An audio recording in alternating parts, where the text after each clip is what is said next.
Okay, so this is lecture 8. Some standard announcement, so please have a look. And let's first remind ourselves what we learned last lecture. Sorry, let me admit more students. Okay, so last lecture on Monday, we learned some really remarkable result. So we derived closure theorem by studying some engines. Okay, a very general complicated engine which I use a Carnot cycle to do bookkeeping. Okay, and then there we discover this result. So we discover that if you have a process which you can, if you have a cyclic process, for the whole cycle you must have this result. So the integral of d bar q divided by t, where this is T is the temperature at which this amount of energy, heat energy, has been exchanged. And once you do all this accounting, you go around, you get this result. Okay, so this is the in general. And if you have a process which you know is reversible, okay, the entire cycle is reversible, then this must be 0. Okay, so this is only true if this part of the inequality, this equal sign, is only true if the cycle is everywhere reversible, which means the process is reversible.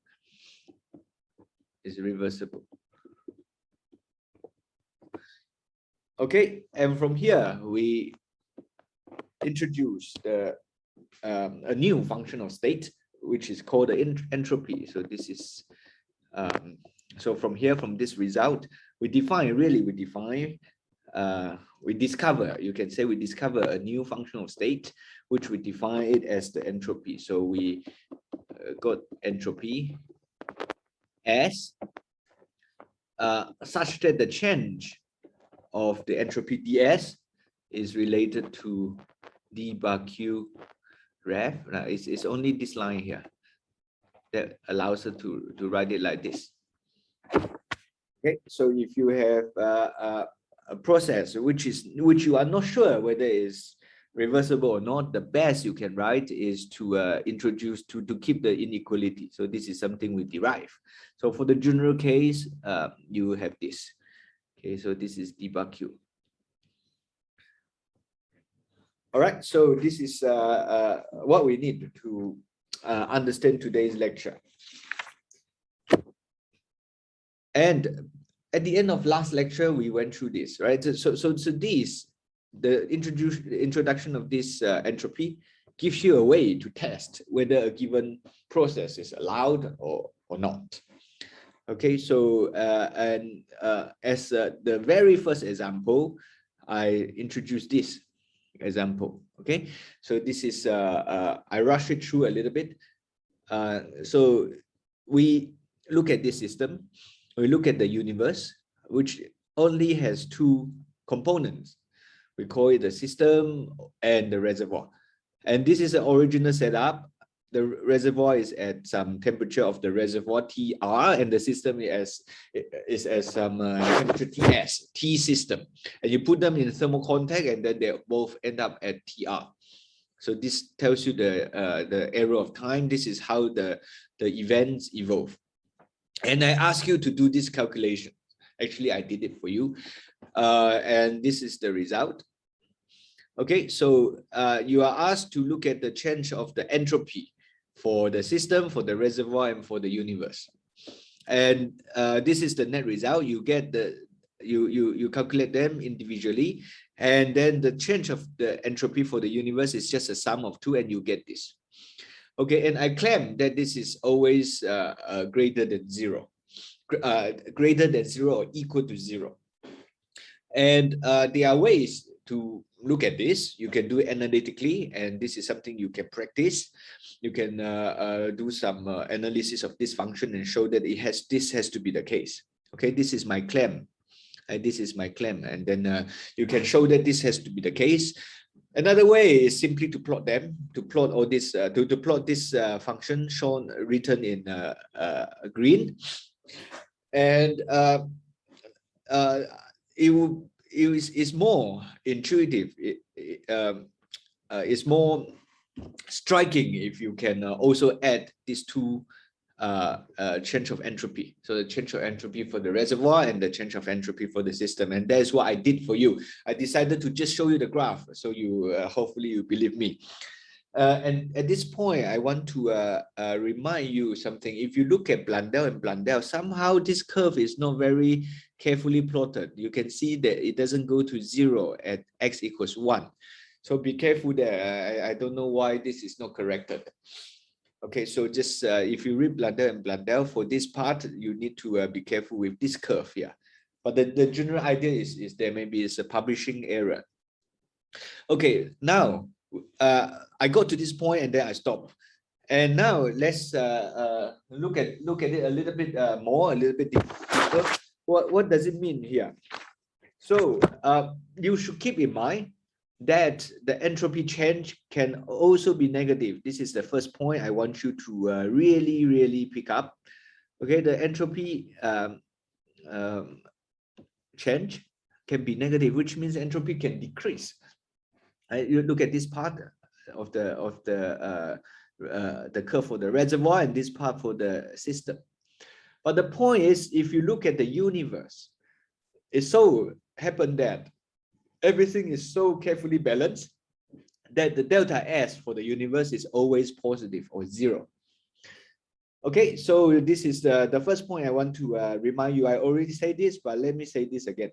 Okay, the reason that this is allowed, this has nothing wrong, is because we say that the entropy delta S is always positive or 0 only if you have a thermally isolated system.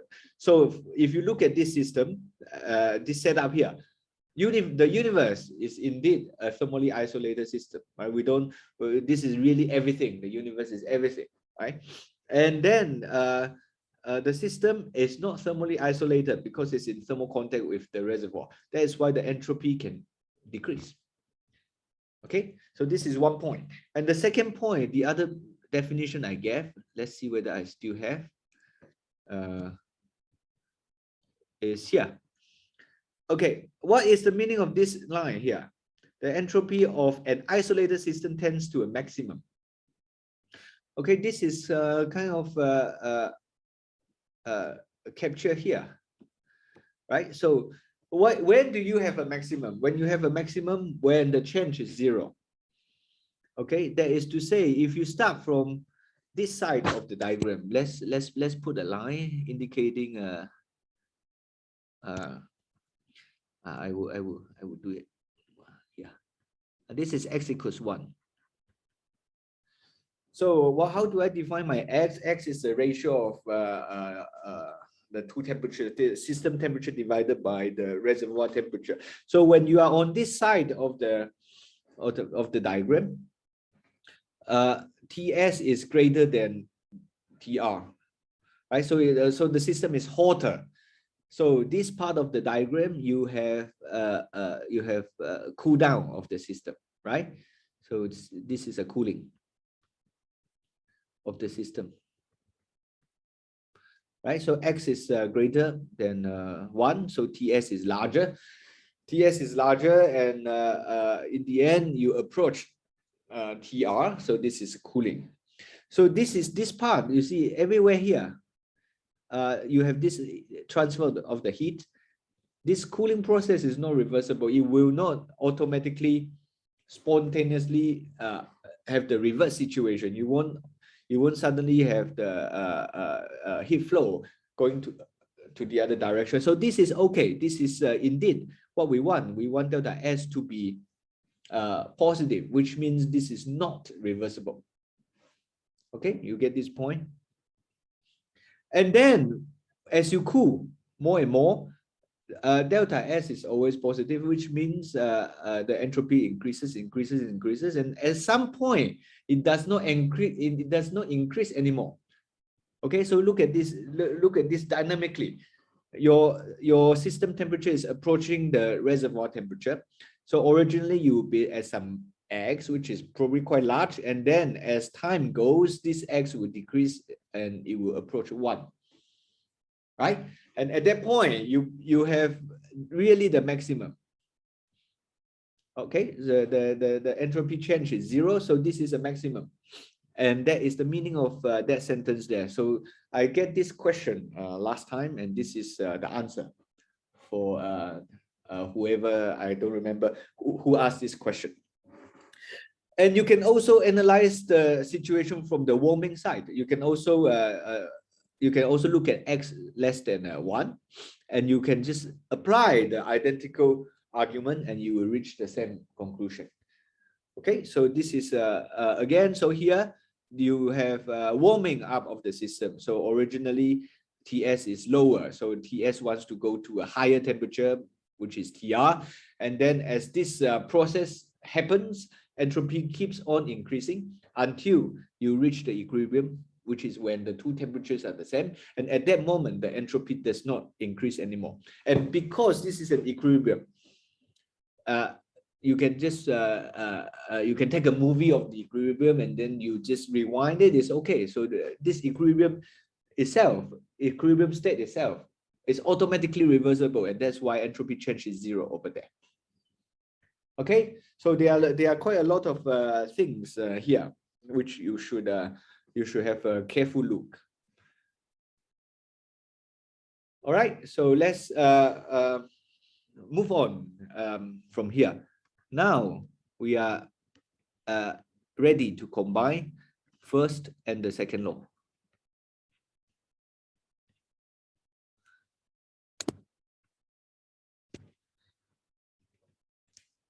Okay, so first law, let me write it again. Tells you have this d bar q plus d bar w. Okay, this is just first law. And if I choose to look at a reversible process, right? So if the process is reversible, I can label it more, right? I can write this. Okay, so if a process is reversible, then I will look at the reversible heat exchange and the reversible work done. And you know how to deal with this because you know, if I have a PV system, the hydrostatic piston cylinder system. So if you have a PV system, you know exactly how to write everything. Okay, for a start, since the very beginning, you know how to write this term, d bar w. And it has been our goal to learn how to write this. And now this is finally the moment that allows us to do that. So this d bar q ref, d bar q ref, I want to label things more carefully today. D bar q ref is defined as TDS. Okay, so this is the definition. So I can write TDS. Okay, so this is reversible, reversible, reversible. All right, so now this is a big result. This is the big claim, if you like. Now, if you look at this, the right-hand side, everything on the right-hand side is a function of state. Right? ds is s is a state variable, so this is an exact differential. So is dv. So everything here is either the function of state or the differential of a function of state. So everything here describe a process which does not depends on the path. So although I reach this conclusion through analyzing a reversible process, this result du TDS minus PdV is true for any process. So this is always true. Okay, you get this point, right? So here you look at this last line here. I do not really need to worry about the path because everything is functional state. So I just need the endpoints, and that will allows me to get to the first law and the second law combined. So this is always true. Okay, so be careful of the logic. Now I'm going to break this down a little bit more for you. So what I can write, you see, so what I write here, d bar q is TDS. Now this is only applicable for reversible system. So only applicable for reversible process. So let's label it properly. And likewise, I can have d bar w equals PDV, and this is also the same, only applicable for reversible process. Okay, so this is again, it will give me a ref. So naturally at this point, you ask, what is the situation when I need to really write d bar q irreversible? So d bar q irreversible, how do I look at this?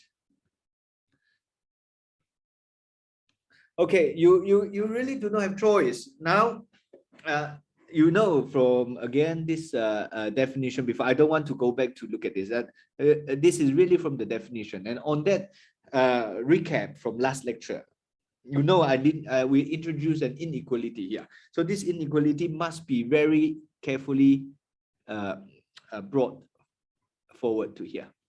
Okay, so now okay, I include this equality side just to maybe I should say that if the process may be irreversible, I have to, the best I can do is to write it like this.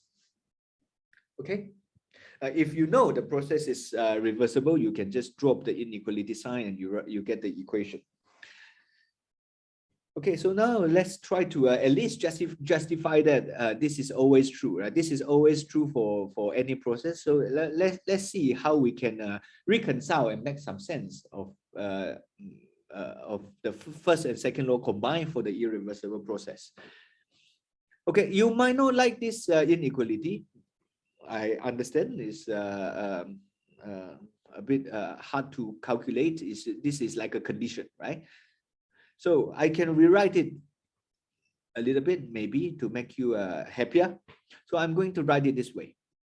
I'm going to write an equation for you, but I'm going to write it in such a way that these two are consistent. Okay, so these two carries the same meaning, right? So if I write TDS minus some constant, positive constant, that is to say, d bar q irreversible must be less than TDS, less than or equal to TDS.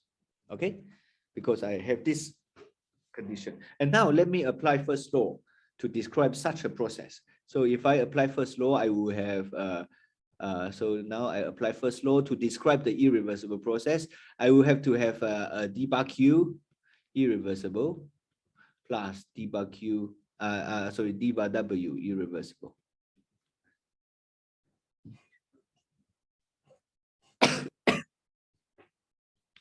All right, so this will be TDS minus the epsilon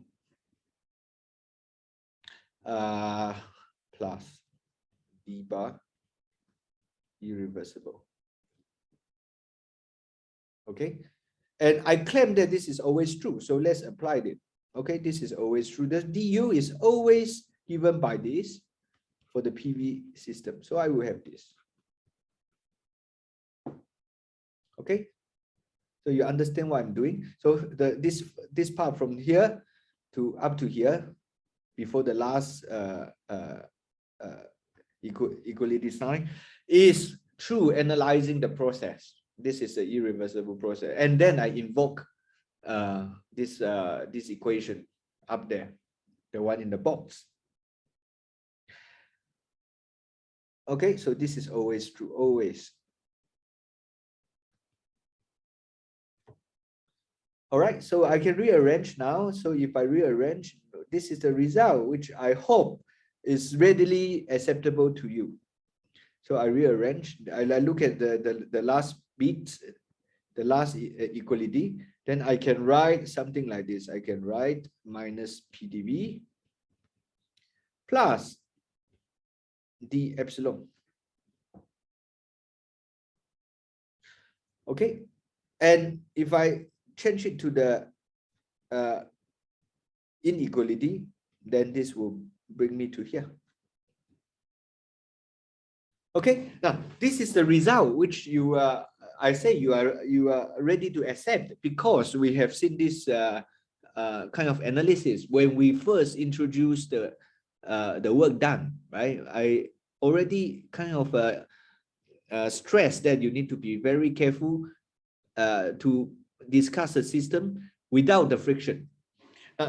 What is a good way to model this piston cylinder system with a friction? And that is suppose your piston, you have some friction here. Then in this case, it's not really easy for you to relate the work done to the internal coordinate of your thermodynamic system, this gas here. So there's some pressure, some thermodynamic coordinate P here. And the reason you can relate this to your work done, which you calculate through the force, is because there's no friction. When there's a friction, this is not necessarily the case. Okay, so if you have friction, then the work done becomes irreversible, right? So in this case, you think you are doing this much amount of work, but actually the work received by the gas is less, because some of the work you think you have performed actually turns into heat. Okay, and that's why you have this little bit here, and you have this result. You can, of course, reverse. You can also discuss this problem from the opposite starting point. You can say that, okay, I have friction, I know I'm doing this work, and then you follow this argument, and you have some heat, and this heat will end up being the one coming from d bar W. Okay, and then you can say that this will not be the same as any heat transfer, any reversible heat transfer you might assume you have. Okay, and that is equivalent to having this line here. Okay, so this is a little bit subtle, and you welcome to think about this. Okay, so in the note in Blundell and also in STEAM, you get this page. It's a standard material. So the summary is this. This is always true. And then for reversible process, you have this and this. And for irreversible process, for a process that may be irreversible, the best you can write is this and this. Okay, so these 5 lines here, have a look and make sure you don't get confused. Okay, so a more beautiful summary is this one. Okay, maybe it's best if we really label things properly. So this is reversible, and this one is always true. First law is always true. I don't need to attach the process. Okay, and this is a irreversible process. And then this one again is always true. And this equation here, this first law and second law combine. I don't want to keep saying the first law and the second law combine. And this is in Steen. He called this the fundamental relation. So this is a capital there. It's so important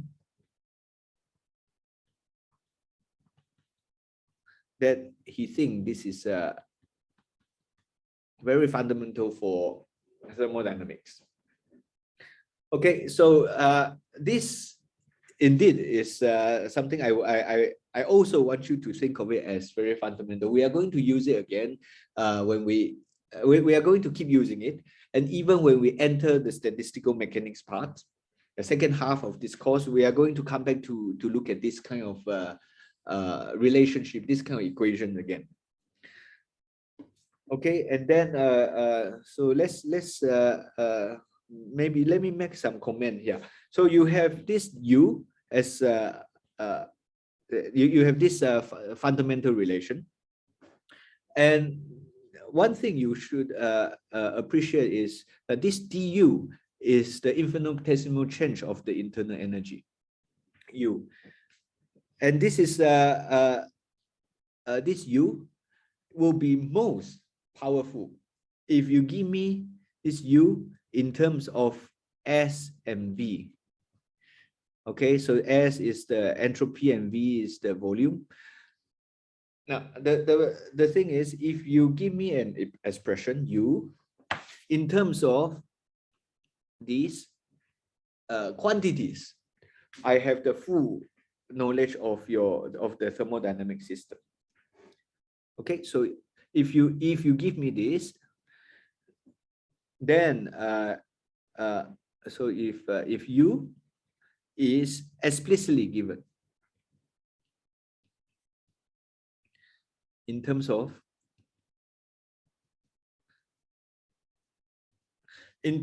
S and V. Now, I want to write more in terms of the natural variable.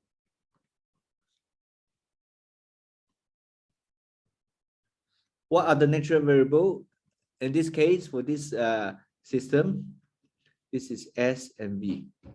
Okay, what is a system? This is a system. It's a PV system with a fixed amount of particles enclosed in the volume V. Okay, so the natural variable in this case is S and V. I will explain more, don't worry.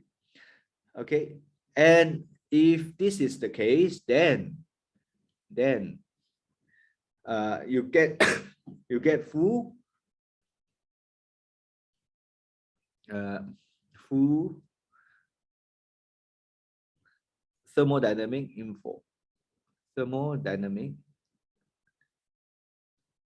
information about the system.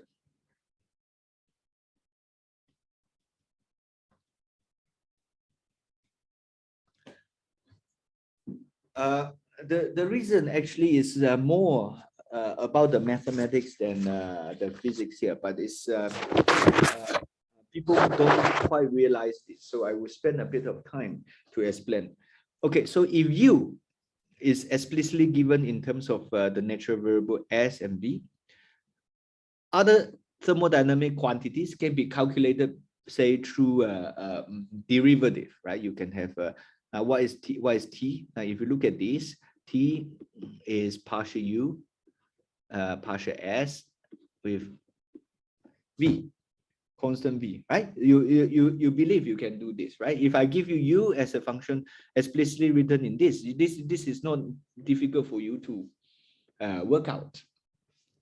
Okay, so now on the other hand, if I give you U as a, if I give you a function U expressed in terms of T and V, that is less powerful. You won't get the full information. Okay, now you want to really digest a bit and understand why this is the case. So why this is the case. So why this is less useful. So this is less useful, less powerful, let's say.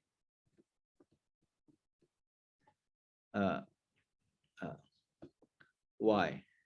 Okay, I will be brief, but you can think about this because this motivates a lot of things. Yeah, this thing is less powerful. It motivates us to find something more powerful. There's that is the reason why later we want to come up with other thermodynamic potential functions. This is one of the thermodynamic potentials. We want to find another one that can be can give me once I express it in terms of T and V can be powerful. Okay, and that turns out to be possible. So this turns out to be another thermodynamic function called the Helmholtz free energy. If I find an expression of F in terms of T and V, then I have a very powerful situation. I can get the full thermodynamic information. Okay, so briefly, why this is the case? The reason this is like this is the following. If I have a function F, So now let's look at the mathematics. So if I know f of x, right? So if I have a function which is a function of x, I can do a lot of things. I can do the derivative, right? So there's an asymmetry between integration and differentiation. If, on the other hand, I express this function, now if this is, I express this as a function of f, then you can do all kind of differentiation and get the higher order derivative. But on the other hand, if I give you y as a function of if I express y explicitly in terms of the first derivative, right? That is to say, you have a differential equation to solve. You need to do integration. So for this is a function of one variable. I use a total derivative. If you integrate this kind of function, you get a constant of integration. But if you have partial derivative, you have another function which is a function of y. For example, if you have f as a function of x and y, you are given this expression explicitly in terms of one of the partial derivatives. You know, once you do the integration, you might not be able to recover the original function of f, function f, which is a function of x or function of x and y. Okay, so naturally, I want the most fundamental one. You just give me the original function. I will manipulate this myself. But if you are playful and you give me the first derivative, and I will not be able to, might not be able to recover everything myself. Okay, so you get this point. Okay, so mathematically, this is kind of natural. I know the slope. I don't necessarily know the function. I know the curvature. I don't necessarily know the function. But if I know the function itself, I can work out the slope and the curvature. Okay, very natural mathematically. But in thermodynamics, this is kind of hidden. What do I mean by the curvature? What do I mean by the slope? This is what I meant, right? So if you give me the derivative, if you express u explicitly in terms of temperature, this is essentially saying that you give me the slope rather than giving me something that directly allow me to calculate my u. Okay, so this is from this form here, we can conclude that now the fact that we write it like this means that the change of u is most naturally governed by the change of s and the change of v. Okay. Now I will come back to here again next chapter when we talk about analytical thermodynamics. But this is a good time to already make you think about this. Okay. So from here, I can read off the natural variable, which is the s and v, and the rest t is actually related to the derivative. So is p, and then there are other things that you can calculate. Okay. Now in the chat, there's a nice question. How can S be measured? So this is there are two ways to answer this. So one way is now first let me convince you that it can be measured in the lab. Okay, S is not something that's easy to measure, but because of thermodynamics, we can express it in terms of something we can measure. So we measure those quantities that we can measure, and we can calculate S. Okay, so this is the quick answer. Another view is this: because S is something which is very abstract, and if I look at my my first law, I know there's a mechanical part, which is a PDV term, and there's a thermal part. If I can measure the temperature, that would be much better, right? So you see, the temperature is conjugated to entropy, and P is a conjugate of volume. If I have a way to measure the temperature, then that will be better. Okay, indeed, that is the case. That is why I write something here. So we can come up with different thermodynamic potential functions and use those as a starting point. And in that case, I don't really want to measure entropy anymore. What I have is something which is more intuitive for me. If I know how to control the temperature dT, if I know how to control the volume dV, I will be able to find the change of the Helmholtz function f, and then from there I can get the full thermodynamic information about the system. Okay, and therefore from here you can already kind of smell that there will be 4 useful thermodynamic potential functions. So the first is we start from the S and V, and then we replace the mechanical part and the thermal part one by one. So you can see there are 4 combinations for the PV system. And in chemistry, what people really talk about is the Gibbs function, right? So what is Gibbs function? The thermal part, what they want to control is the temperature. And what they want to control for the mechanical part is pressure. And this is really powerful. This is something which is very friendly to experimentalists. And that is this one here. Okay, so I think that's enough to motivate you. I just want to bring in this part because this is not really very explicitly written in all these textbooks I recommended. So this is something you should keep in mind. They write it, but it's you need to really sit down and digest to really get this meaning. Okay. All right. So next, one more thing. Now, this is an example which is in Blundell and Blundell. I will invite you to have a look. So this is an example in Blundell and Blundell. So let me change color. I don't need to write everything again. It's about this one again. So in Blundell and Blundell,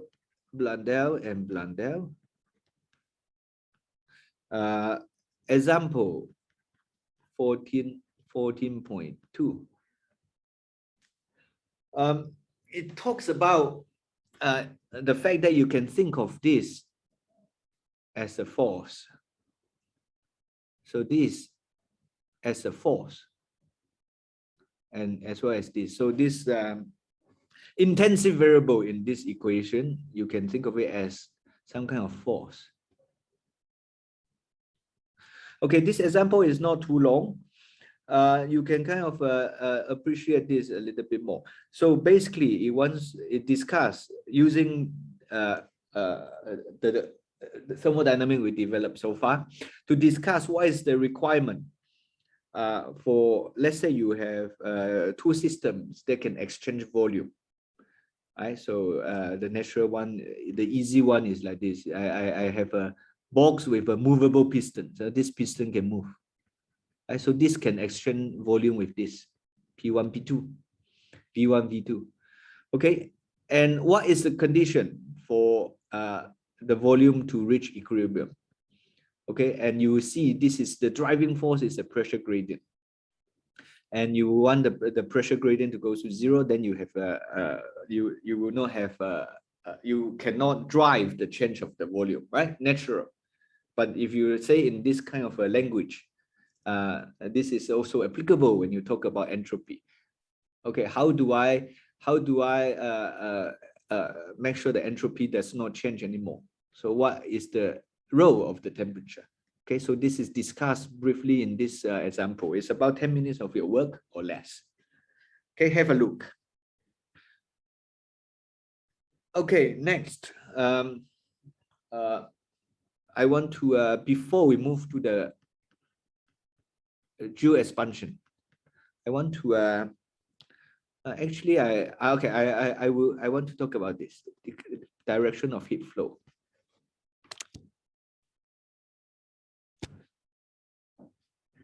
So this is kind of cool. It's something I always wonder. We were told that the direction of heat flow is from high temperature to low temperature.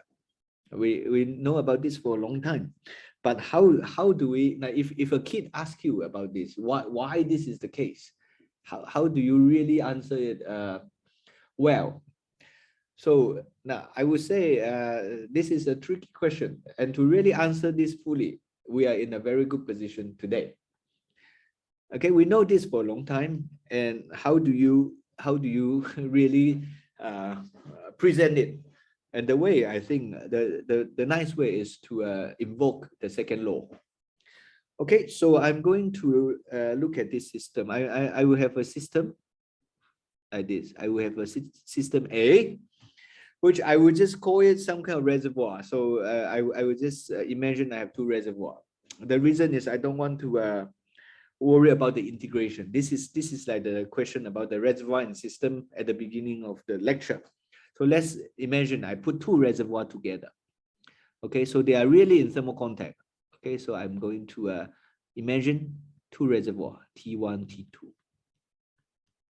And then they can exchange heat. So I need to discuss the direction of the heat flow. So let's assume I need to start from somewhere. So I will draw an arrow like this, and I will call this delta Q. Okay, so I will look at this situation. System A and B are in thermal contact, and I just want to look at this system. So I might as well just enclose it in the box, and then I thermally isolate this. So I will have this situation. Okay, so now I define my new universe. So this is my universe. It's a very simple system. Outside this box, I cannot exchange heat anyway. So this is a thermally isolated system. So the entropy change, the entropy of the universe has to increase. So this is the only thing I know. Okay. Then what is the direction of heat flow? Okay, they're very, very simple. It's really like having a toy model, and then you apply the second law. Okay, so I draw it like this. I need to choose a direction. So I choose this direction to be positive. If delta Q turns out to be negative, I go the other way. And then I don't want to say too much about T1, T2 for the time being. This is intentional. So for A, what do I have? Now A is exchanging heat with the surrounding, right? So I cannot say too much. So this is like before. I will have delta SA. The change of the entropy for this, I will have some integration to do, right? So this is identical line as before. This one, here, okay, not too bad. This line here, okay. So eventually I will have some kind of delta Q to worry about. And because I kind of cheat a bit, I choose not to worry too much about the temperature change. Because I define them as reservoir.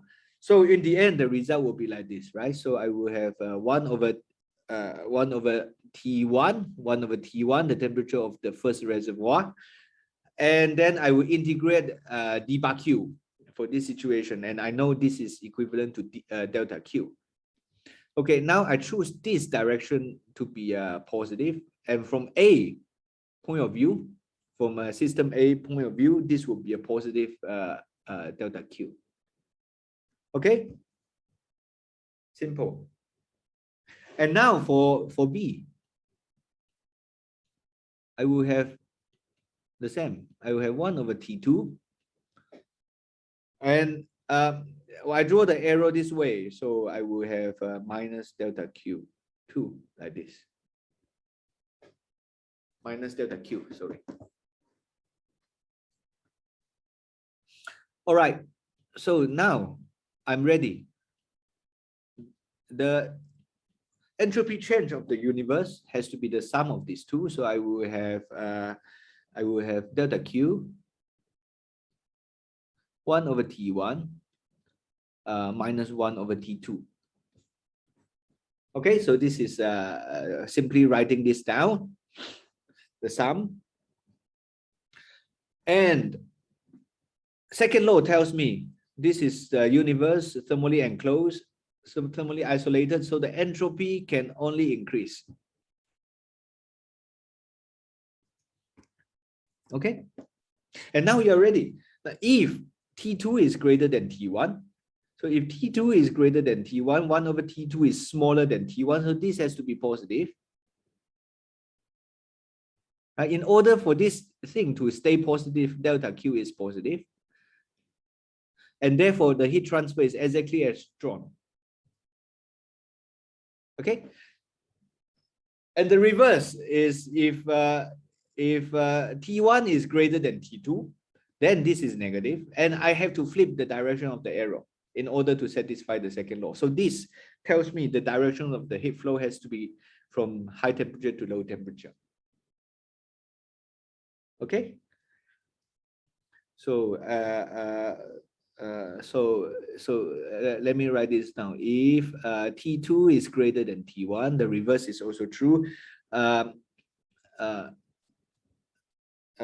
So heat energy has to flow.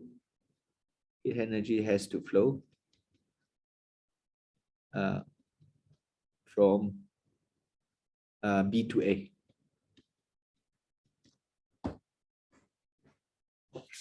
Okay, so we already see a few things here.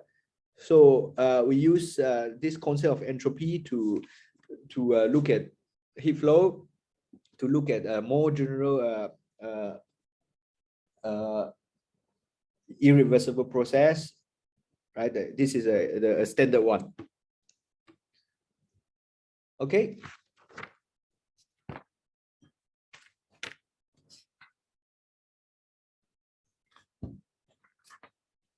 Next, after the break, I want to look at this problem. And this is the famous Joule's expansion, which you learned already. By the way, you probably see that I have some problem with this bit paper. Do you hear my voice smoothly, or is it constantly being interrupted?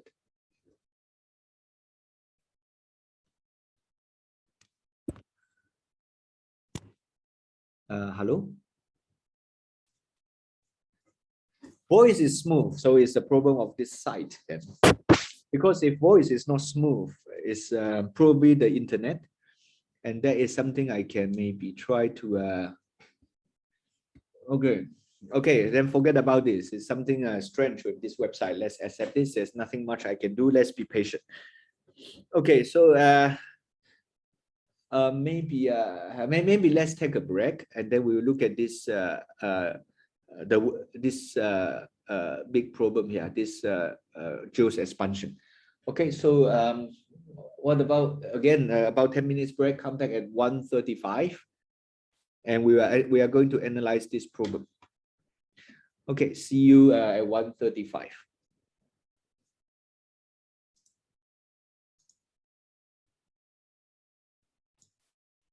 Okay, welcome back. So by the way, for completeness, here I say there are 4, right? Why is the fourth one? I listed 3, and the fourth one is you have already seen it. And the fourth one is the enthalpy. So for the enthalpy, we still have the entropy as the one of the natural variables, but then instead of looking at V, yes, and then we look at P.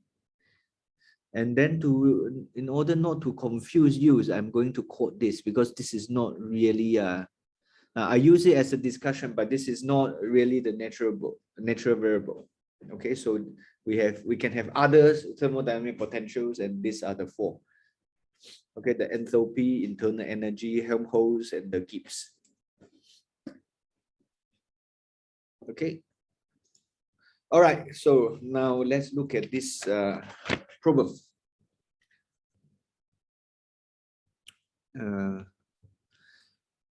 Okay, so we are going to analyze this expansion problem. So this is suppose I have a volume, big volume.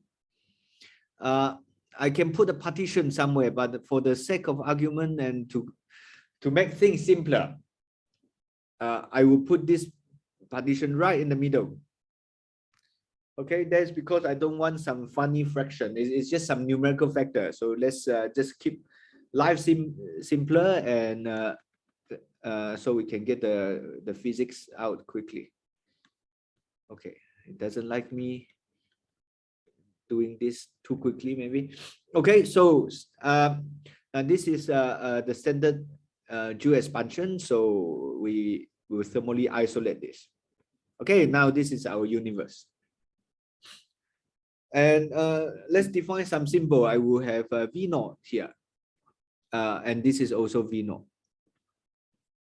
Okay, so after the expansion, after removing the partition, the volume becomes 2V0. And there are other ways of doing expansion. So now what is inside here? I'm going to again put some ideal gas particle.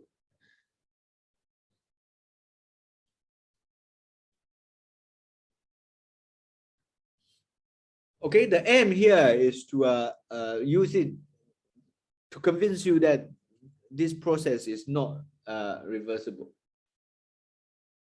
Okay, so this is expansion, and then the other way to do expansion, I will draw it first. We are going to come back to here. I can also consider the same volume here. So I'm going to consider the same volume. So I'm going to make this V0 as well. So this is V0. I can also expand this gas in a more controlled way. So I can equip this with a piston. And then if I pull this, I will be able to expand this. If I pull it to the same end, I will be able to expand all this gas particle to the final volume of 2V0. Okay. So this is a problem of isothermal expansion. Okay, so let's have a look. What is the initial points are given here? You have m particles. You always have m particles. The original volume is V0, and then the final volume is 2V0. This is getting annoying. Okay, so the final volume is 2V0, and we also need to know a little bit more. We know the final pressure is P final. Okay, we are talking about this situation of the Joule expansion on the left, and then because we have an ideal gas, we have a very easy way to write down TF. So now get your chat ready. I want to ask you some questions. You send me private message so you don't influence your classmate. What is the TF after the expansion?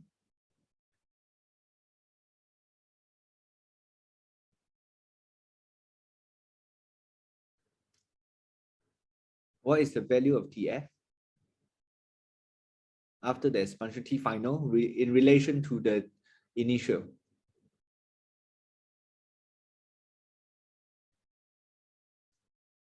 Okay. Okay. Okay. Some are correct. It's Ti. Why? Because we have an ideal gas. Remember, this is the experiment we used to show that U, the internal energy, is a function of temperature only. We already saw it. That's why we can use it now. Okay, and then the temperature cannot change here. Internal energy. The internal energy du is 0. Why du is 0? Because we cannot do work and we cannot transfer heat into the system. Okay. So now here we want to ask, what is the entropy change when you go from I to F? Okay, because this is an ideal gas, we actually know more about the system. We have Pi, the initial pressure, times the initial volume V naught, and this is the ideal gas equation, right? So I have NKBTI, and then P final times V final, which is 2V naught, is NKBTF. But TI and TF cannot change for the ideal gas. So after the free expansion, what I have is PF has to drop. Okay, so the final pressure is only half the initial pressure. Okay, why do I need this? Because I will need to I will need it soon. So I will write it here first. We might need to know the endpoints. Okay, so we use the fundamental relation and then change a little bit such that I make the change of entropy as a subject. So here I will have 1 over T du plus 1 over T PdV. Okay, so this is du is TdS minus PdV.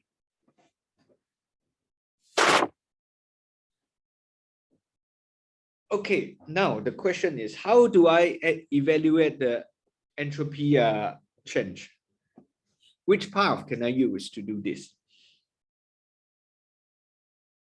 Okay, so it turns out that this is very similar to that diagram I drew you when we talk about irreversible process, but then now we draw it more carefully for a specific case, and this is the case here. So consider this PV diagram. Why do I need this? Because look at this. I want to evaluate ds. What I need to know is some knowledge about du and some knowledge about PdV. And then if I know how to integrate the right hand side, I will be able to evaluate ds. That is to say, if I know how to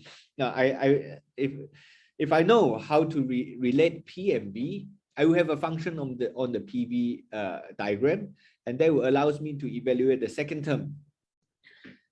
Okay, so now this is the case. I will originally I'm at PI, P initial, and volume V naught, and I ended up at 2 V naught and PF, P final, which is half the PI. So I will end up here. But the problem is I do not know how to express this process for the geo expansion. I don't know how to trace this. Right? So this is only indicative. I don't know how to do it. Maybe something like this. I don't have a function that relate P and V. And so this is a expansion, so it goes this way. This is indicative. So this is indicative. Indicative only. It's not the true value. Okay. So this is due expansion.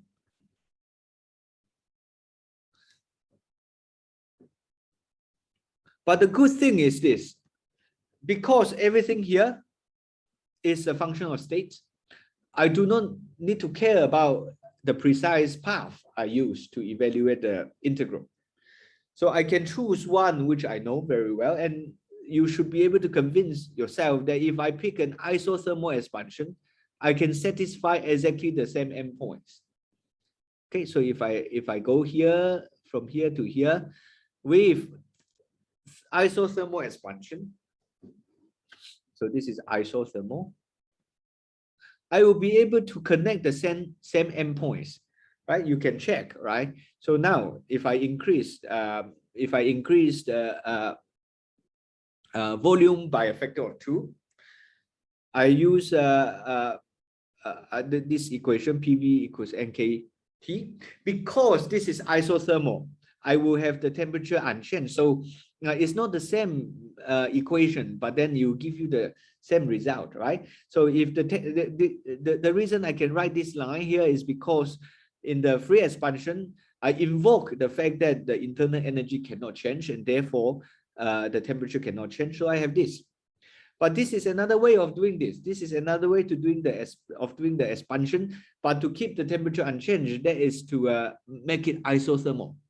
I connect this to a reservoir, if you like. So if I do it this way, I can also maintain the temperature to be a constant, and I will still reach the same endpoint.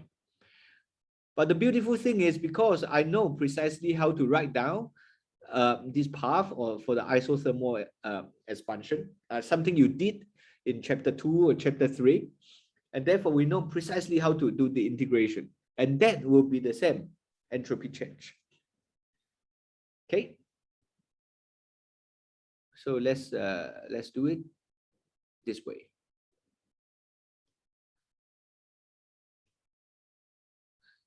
Okay, so I can evaluate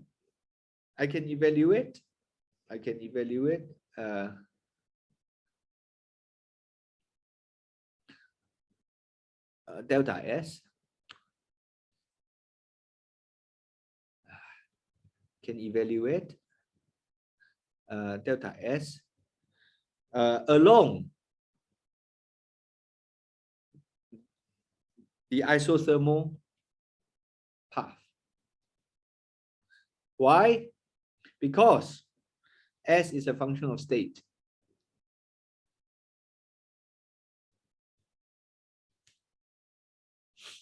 Okay, at this point, okay, let's do the calculation. So let's write this down and do the calculation. So the change of entropy for the ideal gas. So this is the change of the entropy for the ideal gas is simply you integrate from the initial state labeled as I to the final state of ds.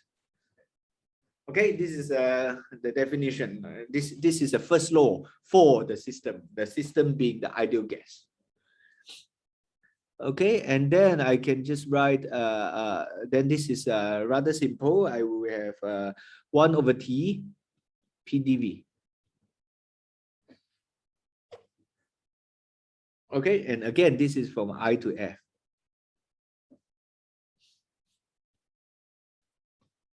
Now, if I know I put in ideal gas, so I know how to write the ratio of P over T, and this is N times Kb times divided by volume. And now I know how to do this.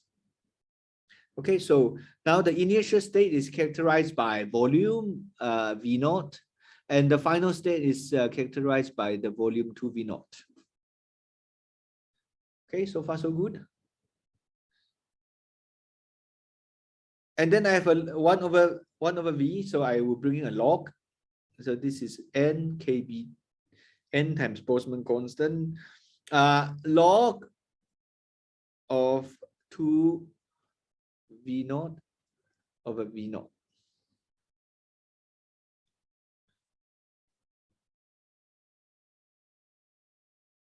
Okay, and I get the desired result. So this is N Kb log 2. And keep this in mind. We are going to look at this again and again. This free expansion with the doubling of the volume will give me this result, this famous result. Okay, so the change of the entropy for the gas turns out to be this. Okay, so here I use the equation of state for the ideal gas. I forgot to say, you see, I didn't include the first term because this is an ideal gas, du is 0. So I only have the PdV term to worry about.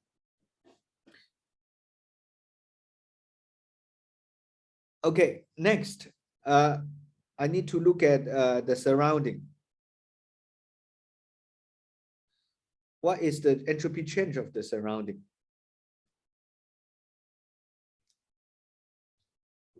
Can someone give me, again, you can type me the answer, private message.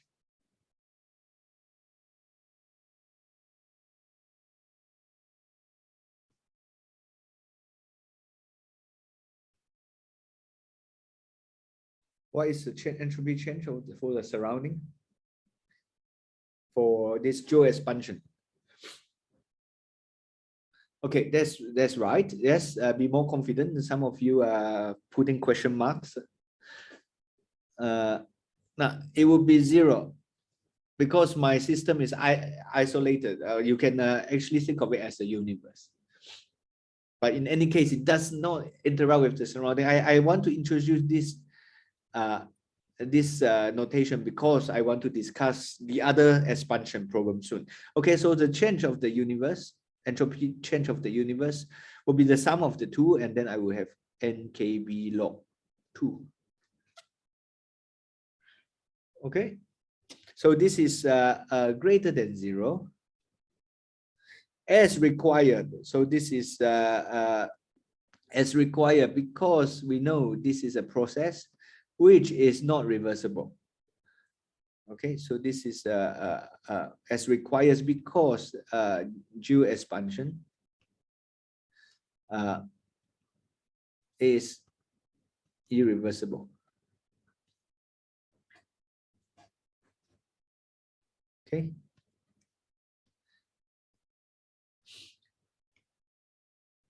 Now, as an aside, you look at this now. Now is a good chance to look at this problem.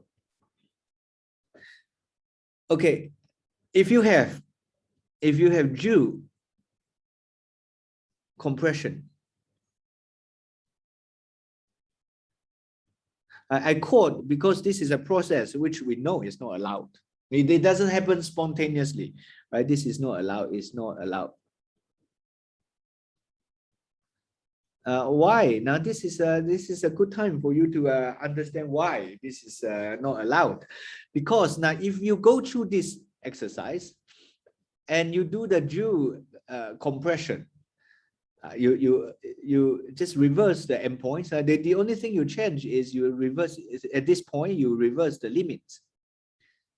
Right? When you reverse the limit, and then you go through all this same argument, you will find that the change of the entropy for the universe becomes nkb log a half. Right? Identical process. You go through this, and then you will find this result.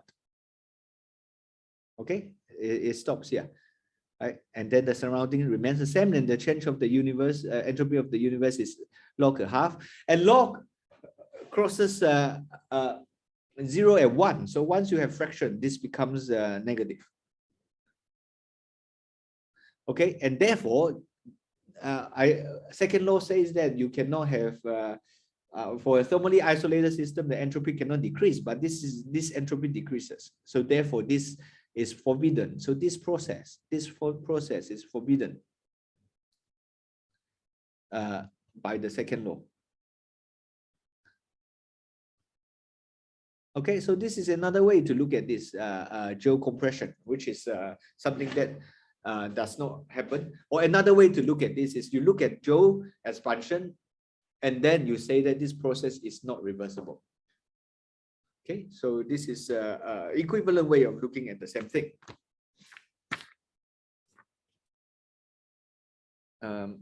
Now let's look at the other process.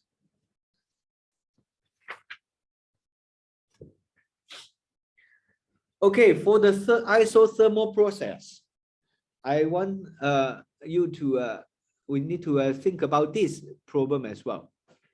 Okay, so for the isothermal process, we can also ask ourselves what is the change of the entropy. Okay, so no, okay, let's start a new one. So now let's look at isothermal.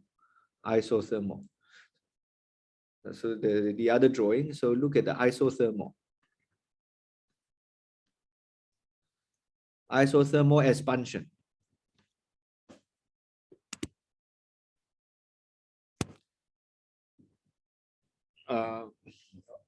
Also from V0 to 2V0, same endpoints. And again, I want your input. I want the same quantity for me. So please give me three numbers. So I want the delta S of the ideal gas, the system. And then I want the delta S of the surrounding.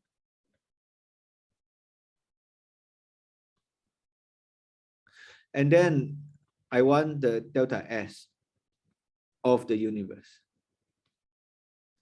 If you get this right, then of course I will be very happy. It means you fully understand this.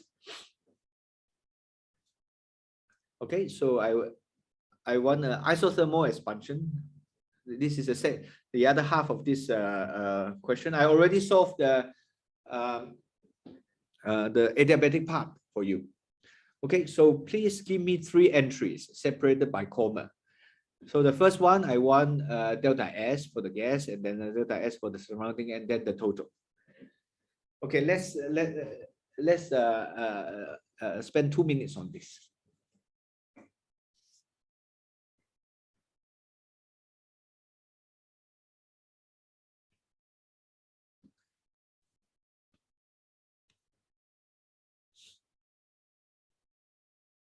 Okay, so do you know what you have to do?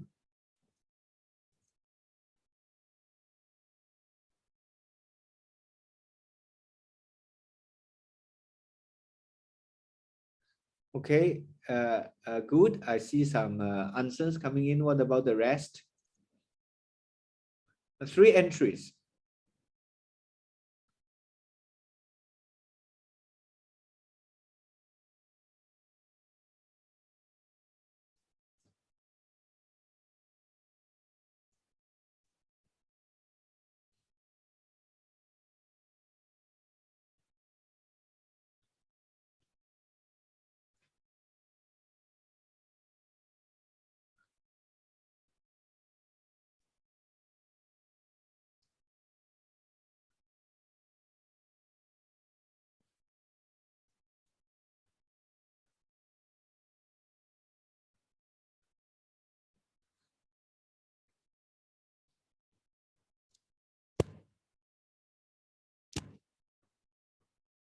Okay, more. Now you see, you really have to try this because I already see some answers that are not quite right. Okay, I want it on this sequence.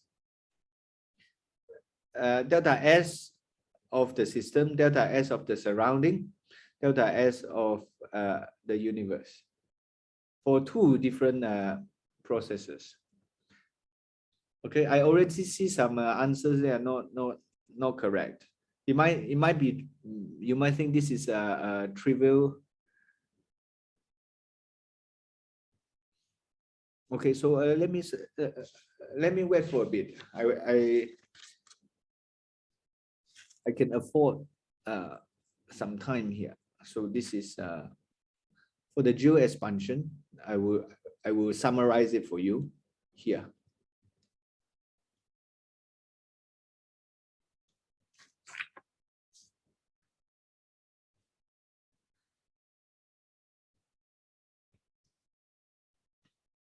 Okay, now enough. I think we have to move on. So for I get several answers.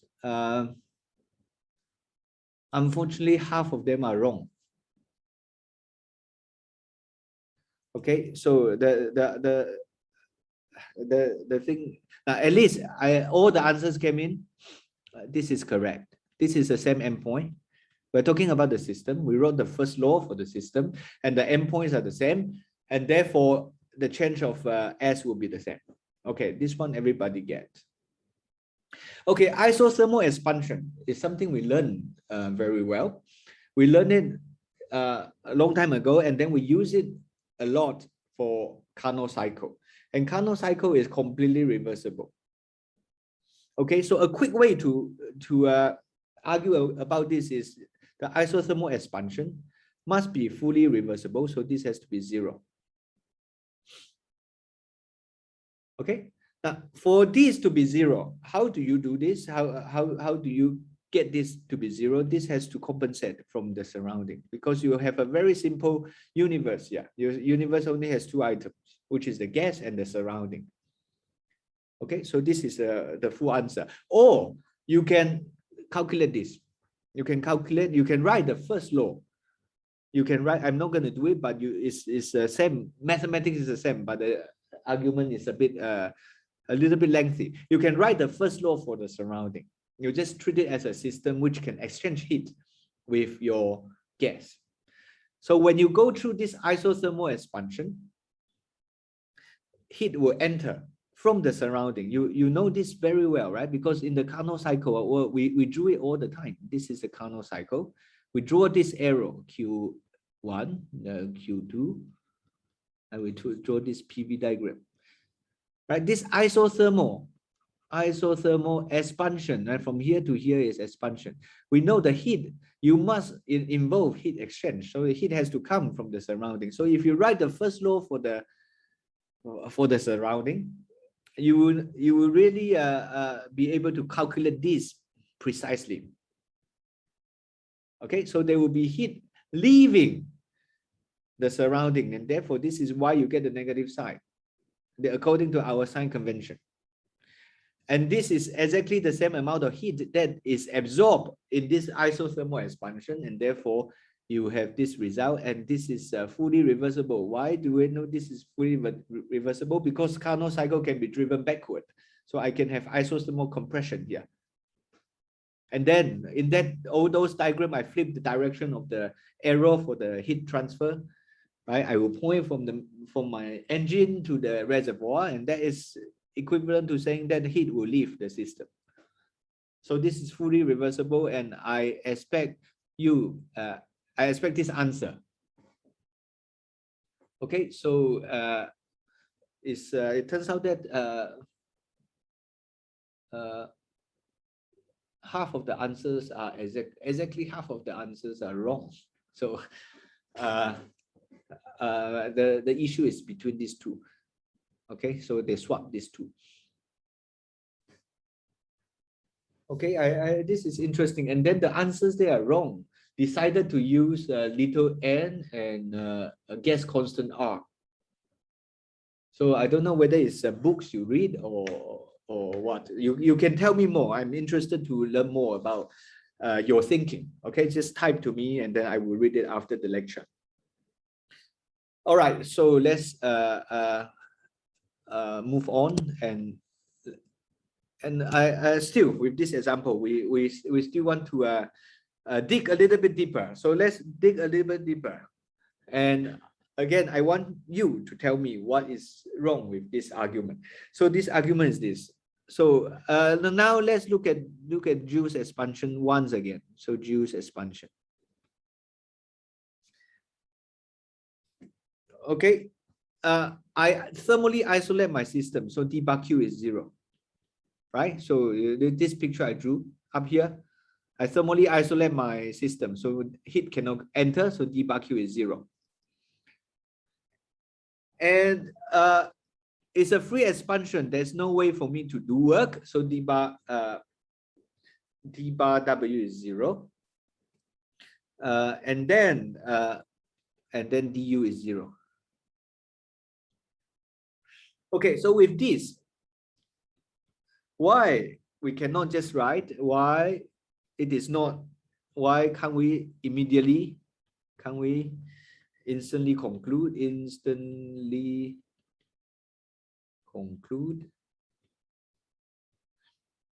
ds is 0 for the system. Okay, so I can label more system. Now, okay, actually this is a system plus the universe, but the universe itself is this surrounding is 0 anyway, so I will just keep it like this. So why can't we do this? Okay, this again I would like quick answer. So look at my line here. In this experiment, I have this first line, d bar q is 0. I already know d bar q is 0. Why can't we instantly conclude that ds is 0? Why do we need to calculate? Is there something which is not